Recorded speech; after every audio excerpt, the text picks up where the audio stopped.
I'm a foreigner, I'm not Vietnamese. So when people see a foreigner driving around picking up plastic waste, you know, How do you feel? why is it a foreigner doing that? You know, why not a Vietnamese? So they're always a little bit surprised, and then they come and talk to me and ask, why do we do this? I say, I do it because I'm passionate about it. I hope to inspire people that it's not just plastic, you can actually do something with it. Hi, my name is Franz Peterson. I'm from Denmark, and I'm working at Not Just Plastic, which is an initiative by Not Just Group in Vietnam.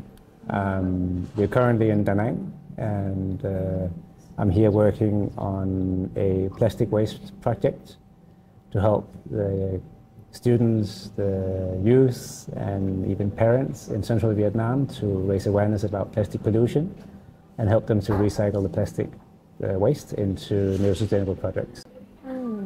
So what the motivation that bring you to recycle the plastic?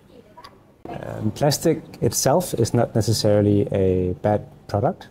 It's quite durable. It's a product that you can reuse many, many times, but if it ends up in the landfills or the ocean, polluting the environment, then it's actually not good for our supply chains of, let's say, food or for the air or for the rivers. So it's a matter of seeing the increasing plastic waste levels in Vietnam and Asia the past 20 years. So I feel like I need to raise awareness about the problem, and that plastic waste can actually be collected and being recycled into new products.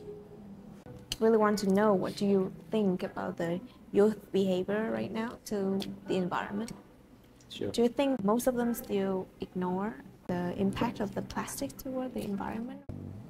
I'm very fascinated about the Vietnamese spirit and how hardworking the people are. So we see many of the students that we approach and we talk to and that we work with. They say, I want to do something good for the environment. I mean, they don't necessarily want a good salary, but they want to have a job where they can do something good for the environment that has a purpose. So I think Vietnam in the next 5-10 years is certainly continue to growing as a strong country, and there are many good initiatives, and it's a country with many opportunities. Most of the people, they don't use the plastic. Yeah, it's a cheap alternative. The customers, it's okay that they use straws, because some restaurants or cafes or bubble tea places, they might not want to spend 2 or 3 times more on a paper straw or a rice straw. So they still use plastic straws or even plastic cups. And again, as long as it's being recycled, it doesn't end up in the ocean or the landfills, or they throw them out or they burn them. It's fine. We collect them and we recycle them.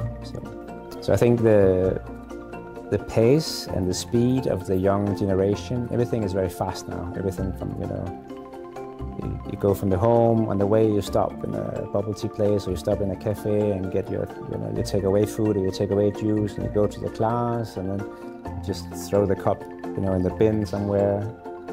It's hard to change the behavior of the young people. The only thing that we can do as a company and I can do as a person is to inspire people. So, I mean, I always bring my cup with me, or I bring my drinking bottle with me, and you can easily refill this one, and by the end of the day, you wash it. The thing you do for the community is pretty cool. Yeah, that's a great idea. And I hope the business goes well and will raise the awareness of the community. Yeah. I'm thankful for Vietnam. I'm thankful for the local communities, the schools, the people, the plastic partners, the government, that they're very open to work with us and let us work. And of course they ask, why do you do it and how do you feel? I say, I feel okay. I like the energy, I like the people, I like the opportunities here in Vietnam. And one last thing, can you talk to the camera, the message Sure. to send to the youth? Sure. The young generation is. I think living is giving, and as I mentioned earlier, every action has a reaction. So think about the things that you do now, which is affecting the future of your own country or the future of your friends. So try to be a role model for your friends and the young generation. I hope to inspire them that there are sustainable products that you can actually buy and consume instead of having to use plastics all the time. Thank you, DTU, for the opportunity to be here today, and thanks for letting me be part of the project and come here to explain what we do. And I hope that it inspired you, and I'm sure your project will be interesting.